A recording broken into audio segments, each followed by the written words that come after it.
ಮಾಡಿ ರೈತರನ್ನ ಒಗ್ಗೂಡಿಸಿ ರೈತರನ್ನ ಸಂಘಟಿಸಿ ಇವತ್ತು ಇಷ್ಟು ದೊಡ್ಡ ಪ್ರಮಾಣದಲ್ಲಿ ಇಡೀ ರಾಜ್ಯವನ್ನೇ ಅಲ್ಲಾಡಿಸಿದಂತ ಇಬ್ರು ನಾಯಕರಿಗೆ ಅಭಿನಂದನೆಗಳನ್ನು ಹೇಳ್ತಾ ಇದ್ದೀನಿ ನಾನು. ಬಂಧುಗಳೇ, ಅಷ್ಟು ಸುಲಭ ಅಲ್ಲ ಸಂಘಟನೆ. ಮುತಾಲಿಕ್ ಯಾಕೆ ಬಂದ ಇಲ್ಲಿ? ಈ ಹೋರಾಟಕ್ಕೆ ಕಬ್ಬಿಗೆ ಏನ್ ಸಂಬಂಧ ಅಂತ ಕೆಲವೊಂದು ಜನ ಕೇಳಬಹುದು. ಕಬ್ಬಿಗೆ ಸಂಬಂಧ ಇಲ್ಲದೆ ಇದ್ರು ಹೋರಾಟಗಾರರಿಗೆ ಏನಾದ್ರು ಬೆಂಬಲ ಕೊಡಿಸುವಂತದ್ದು ನನ್ನ ಕರ್ತವ್ಯ ಅಂತ ಹೇಳಿ ನಾನು ಇವತ್ತು ಬಂದಿದ್ದೀನಿ.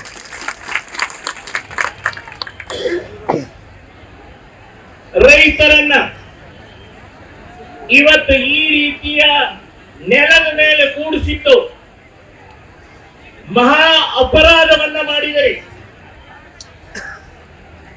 ಇಡೀ ಜಗತ್ತು ನಡೀತಾ ಇರೋದೇ ಈ ರೈತರ ದುಡಿಮೆಯಿಂದ ಬೆವರಿಂದ ಅಂತ ನೆನಪಿಟ್ಟುಕೊಂಡು ಯಾರು ಈ ರೀತಿಯ ಹೋರಾಟವನ್ನ ಮಾಡದೆ ಅವರ ಮನೆ ಬಾಗಿಲಿಗೆ ಬಂದು ನಿಮ್ಮ ಕಷ್ಟ ಸುಖ ಏನು ಅಂತ ಕೇಳ್ಕೊಂಡು ಬಗೆಹರಿಸಬೇಕಾದಂತ ಸರ್ಕಾರ ಜನಪ್ರತಿನಿಧಿಗಳು ಇವತ್ತು ರೈತರನ್ನ ನೆಲದ ಮೇಲೆ ಕೂಡಿಸಿದೆ.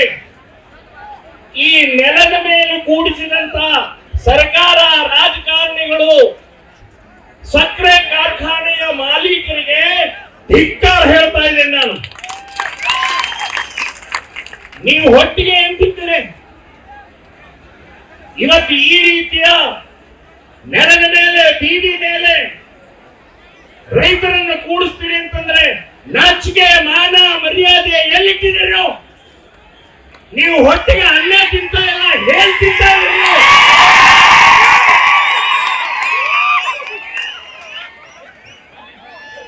ರೈತರಿಂದ ಬದುಕಿಲ್ಲ.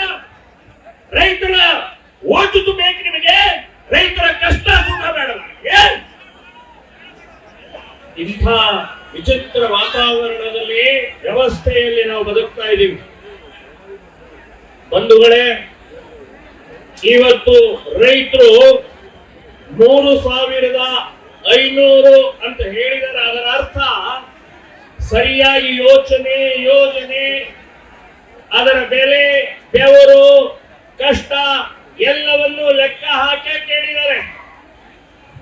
ಪುಕ್ಕಟ್ಟೆ ಕೇಳಿಲ್ಲ, ಸುಮ್ಮನೆ ಏನೋ ಒಂದು ಬಂತು 3,000 ಕೊಡ್ರೆ ಅಂತ ಹೇಳಿಲ್ಲ, ಲೆಕ್ಕಾಚಾರ ಮಾಡಿದ್ದಾರೆ.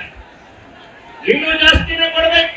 ಈಗ ಸುಭಾಷ್ ಶಿರ್ಮೂರ್ ಅವರು ಹೇಳಿದ್ರು ಇನ್ನೂ ಜಾಸ್ತಿನೇ ಕೊಡಬೇಕು, ಆದ್ರೂ 3,500 ಕೇಳ್ತಾ ಇದ್ದೀವಿ ಅಂತ ಹೇಳಿದ್ರು. ಅದಕ್ಕೂ ಮೀನಾಮೇಷ ಎನಿಸ್ತಾರೆ, ಅದಕ್ಕೂ ಆಟ ಆಡ್ತಾ ಇದ್ದಾರೆ. ಇಂಥ ನಿರ್ಲಜ್ಜ ವ್ಯವಸ್ಥೆ, ಭ್ರಷ್ಟ ವ್ಯವಸ್ಥೆ, ದಿಕ್ಕೆಟ್ಟ ವ್ಯವಸ್ಥೆ, ಇಂಥ ಮಧ್ಯದಲ್ಲಿ ಪ್ರಾಮಾಣಿಕವಾಗಿ ಆ ಇಬ್ರು ನಾಯಕರು ನಿಮ್ಮನ್ನ ಒಗ್ಗೂಡಿಸಿ ಇಡೀ ಕರ್ನಾಟಕವನ್ನ ಅಲ್ಲಾಡಿಸ್ತಾ ಇದ್ದಾರಲ್ಲ, ನಾನು ಅಂಥ ನಾಯಕರಿಗೆ ಸಾವಿರ ಪ್ರಣಾಮಗಳನ್ನು ಹೇಳ್ತಾ ಇದ್ದೀನಿ ನಾನು. ಬಂಧುಗಳೇ, ಹೋರಾಟ ಮಾಡಿ 70 ವರ್ಷ ಆಯ್ತಾನೆ, ಇನ್ನೂವರೆಗೆ ನ್ಯಾಯ ಸಿಗುವಂತ ವ್ಯವಸ್ಥೆ ನಮ್ಮ ಸುತ್ತಮುತ್ತಲಲ್ಲಿ ಇಲ್ಲ. ಇತ್ತೀಚೆಗೆ ಇದೇ ವರ್ಷ ವಿಧಾನಸಭೆಯಲ್ಲಿ ಒಂದು ಬಿಲ್ ಪಾಸ್ ಆಯ್ತು. ಈಗ ನಿಮಗೆ 3,500 ಕೊಡಕ್ಕೆ ವಿರೋಧ ಮಾಡ್ತಾ ಇದಾರಲ್ಲ, ಅವರು ಎಲ್ಲರೂ ಒಂದು ಬಿಲ್ ಅನ್ನು ಪಾಸ್ ಮಾಡಿದರು.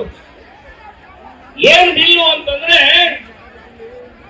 ಈ MLA-ಗಳ ಸಂಬಳ ಪಗಾರ ಡಬಲ್ ಮಾಡಿದ್ರು. ಅವರ ಭತ್ತೆ ಇರ್ಬೋದು, ಅವರ ಮನೆ ಬಾಡಿಗೆ ಇರ್ಬೋದು, ಅವ್ರ ಕಾರಿನ ವ್ಯವಸ್ಥೆ ಇರ್ಬೋದು, ಟೆಲಿಫೋನಿನ ವ್ಯವಸ್ಥೆ ಇರ್ಬೋದು, ಲಕ್ಷಗಟ್ಲೆ, ಸಾವಿರಲ್ಲ ಲಕ್ಷಗಟ್ಲೆ ಡಬಲ್ ಮಾಡ್ಕೊಂಡ್ಬಿಟ್ರು.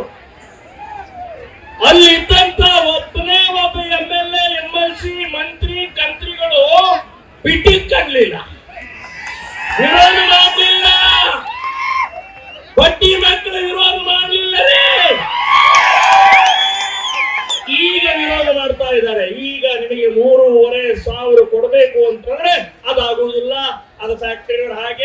ಮೊಲಾಸಿಸ್ಗೆ ಸಾಲ ತಗೊಂಡಿದ್ದಾರೆ, ಫ್ಯಾಕ್ಟ್ರಿ ಓನರ್ ಸಾಲ ತಗೊಂಡಿದ್ದಾರೆ ಅಂತ ಹೇಳ್ತಾರೆ. ಏನ್ ಸಾಲ ತಗೊಂಡಿದ್ದೆ, ನಮ್ಮ ಉಪಕಾರಕ್ಕೆ ತಗೊಂಡಿದ್ದೀರಿ, ನಿಮಗೆ ಲಾಭ ಸಿಗತ್ತೆ, ನೀವು ಮಜಾ ಓಡಿಸ್ತಾ ಇದ್ದೀರಿ. ನೀವು ಸುಮ್ಮನೆ ಸಾಲ ತಗೊಳ್ಳೋದಿಲ್ಲ. ನೀವು ಫ್ಯಾಕ್ಟ್ರಿ ಸಾಲ ತಗೊಂಡು ಫ್ಯಾಕ್ಟ್ರಿ ಕಟ್ಟಿದ್ದು ರೈತರ ಉದ್ಧಾರಕ್ಕಲ್ಲ, ರೈತರ ಉಪಕಾರಕ್ಕಲ್ಲ. ನೀವು ನಿಮ್ಮ ನಿಮ್ಮ ಉದ್ಧಾರಕ್ಕೋಸ್ಕರ ಮಾಡ್ತಾ ಇದ್ದಾರೆ ಅಂತ ನೆನಪಿಟ್ಕೊಳ್ಳಿ. ಒಬ್ಬೊಬ್ರು ಹೇಗಿದ್ರಿ, ಎಲ್ಲಿದ್ರಿ, ಈಗ ಹೇಗಿದ್ದೀರಿ, ಯಾವ್ಯಾವ ಸಹಕಾರಿ ಸಂಘಗಳನ್ನು ಮುಳುಗಿಸಿದಿರಿ, ಯಾವ್ಯಾವ ಸಹಕಾರಿ ಸಂಘಗಳಲ್ಲಿ ಎಷ್ಟು ಸಾವಿರಾರು ಕೋಟಿ ತಗೊಂಡಿದ್ದೀರಿ, ಲೆಕ್ಕ ಕೊಡ್ಬೇಕಾ? ನಾಟಕ ಮಾಡ್ತೀರಿ, ನಾಟಕ. ವ್ಯವಸ್ಥೆ ಕುಲಗೆಟ್ಟು ಹೋಗಿದೆ. ಬಂಧುಗಳು